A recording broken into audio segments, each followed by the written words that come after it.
السلام عليكم ورحمة الله وبركاته. ازيكم حبايبي؟ عاملين ايه؟ يا رب تكونوا بخير. معانا سيشن جديد. يلا بينا نبدأ على طول. نسمي بسم الله ونصلي على رسول الله صلى الله عليه وسلم. ازاي نعلق الخيط من اتجاه واحد؟ يعني لو عندي خشبة زي كده وهنعلق عليها مثلا خيط اهو بعقدة البداية، تمام. وعندي بقى ديزاين المفروض ان انا هشتغله، مثلا هعلق مثلا هنا خرز، هعمل اي شغل هنا، بس هتبقى فتله واحده زي كده. هعلقها ازاي؟ هعلق دي الاتجاه التاني ازاي؟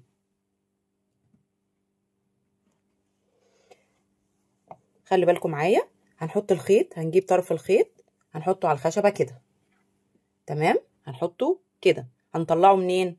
هنطلعه من هنا، من الفتحه دي من هنا، تمام. بعد كده هلفه اتجاه اليمين كده.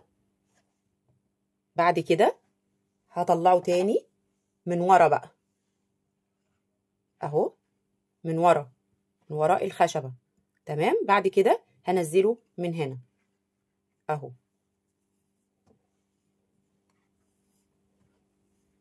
هتديني عقدة البداية هنا زي هنا. طيب انا في حالة بقى، طيب لو عندي معلقة عقدتين بداية، تمام، معلقة فتلتين، فطبعا هنا بيديني 4 خيوط من هنا، تمام. فهعلقها ازاي برضو على الطرف التاني بحيث ان يبقى الجانب ده زي ده؟ هنعمل ايه؟ انا مثلا عندي عقده هنا مربعه، سواء مربعه سواء حلزونيه، فبعملها ازاي؟ انا عندي 4 خيوط، بسيب الاتنين اللي في النص وبمسك اللي على الطرف ده واللي على الطرف ده، اللي هما باخد الخيوط اللي هي المتحركه وبسيب الخيوط الثابته اللي في النص، تمام. بشتغلها ازاي؟ باخد الخيط ده برضو اعمله زي ما عملناه، بطلعه من فوق الخشبه، اطلعه من هنا اهو واشد والفه. المره التانيه اطلعه من تحت الخشبه اهو وادخله من هنا، تمام كده،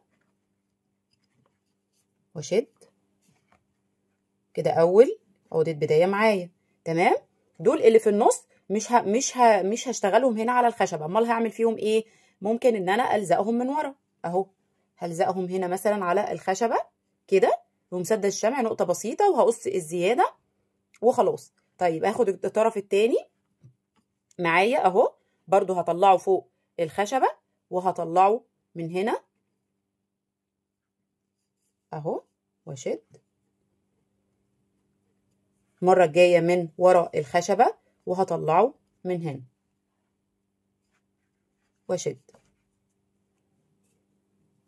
اصبح كده عندي ايه؟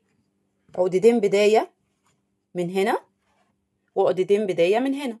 بس كل الخيوط اللي ورا بعمل فيها ايه؟ لو انا طبعا مش هستخدمها، مش محتاجاها، مش هنزل شراشيب مثلا من هنا، الكلام ده كله، فاقوم عامله ايه؟ هقوم قاصه كل الزيادات دي كده وبلزقها نقط بسيطه من مسدس الشمع من هنا كده، وبلزقها وبقص كل ده. طبعا ما يبقاش واضح من فوق، بس بكل سهوله كده.